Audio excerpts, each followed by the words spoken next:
Ambassador of People's Republic of China and his colleagues here, আমার সম্মানিত সহকর্মীবৃন্দ, জামাত ইসলামের কেন্দ্রীয় নেতৃবৃন্দ, ডেলিগেশনের সম্মানিত সদস্যবৃন্দ, উপস্থিত সাংবাদিক বন্ধুগণ এবং আমাদের শুভাকাঙ্ক্ষীবৃন্দ, আপনারা ইতিমধ্যেই জেনেছেন আমরা গত 10 তারিখ 5 দিনের সফরে বাংলাদেশ থেকে চীনের উদ্দেশ্যে রওনা করেছিলাম।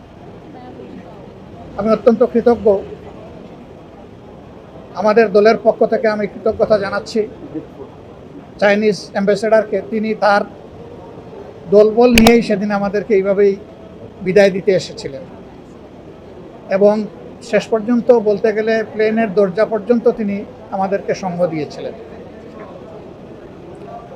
আমরা রিয়েলি তার কাছে গ্রেটফুল। তিনি এটুকু না করলেও পারতেন, এটা আসলে তার নিয়মিত ডিউটির মধ্যে পড়ে না। নিশ্চয়ই তিনি দেশ এবং বাংলাদেশের জনগণের প্রতি ভালোবাসার জায়গা থেকে এটা করেছেন।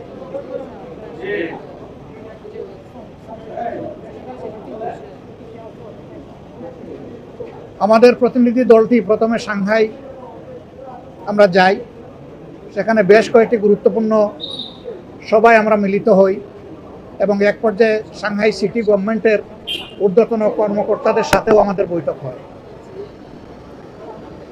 সাংহাই সিটি কর্পোরেশন চীনে একটি বিশেষ গুরুত্বের দাবিদার।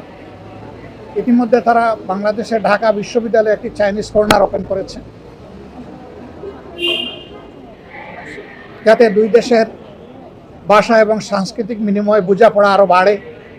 আমরা তাদেরকে অনুরোধ করেছি শুধু ঢাকা বিশ্ববিদ্যালয়টাকে সীমাবদ্ধ না রেখে আগামী বছরের মধ্যে আরও 3টি বড় পাবলিক, ঢাকার জাহাঙ্গীরনগর বিশ্ববিদ্যালয়, রাজশাহী বিশ্ববিদ্যালয় এবং চট্টগ্রাম বিশ্ববিদ্যালয়, আমরা এই 3টি বিশ্ববিদ্যালয়ের কথা বলেছি এবং তারা নীতিগতভাবে একমত হয়েছে যে ওই 3টি বিশ্ববিদ্যালয়ে তারা তাদের এই ফাংশনগুলো এক্সটেন্ড করবেন।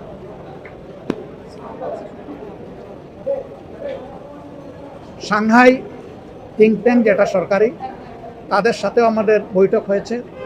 তারা বাংলাদেশের ব্যাপারে অনেক কিছুই জানেন, কিন্তু আবার অনেক কিছু জানতেও চেয়েছেন। আবার আমরাও চীন সম্পর্কে তাদের কাছ থেকে অনেক কিছু জানার সুযোগ পেয়েছি। মূলত আমাদের এই সফরটি ছিল চাইনিজ সিপিসির দাওয়াতে, অর্থাৎ কমিউনিস্ট পার্টি অফ চায়নার দাওয়াতে, কিন্তু সেখানে সরকারি কর্মকর্তাদের সাথেও আমাদের বিভিন্ন মত বিনিময় সভা অনুষ্ঠিত হয়েছে। সিপিসির ইতিহাস খুব দীর্ঘ এবং খুবই লড়াইয়ের ইতিহাস। তারা 1921 সালে কার্যক্রম শুরু করেন।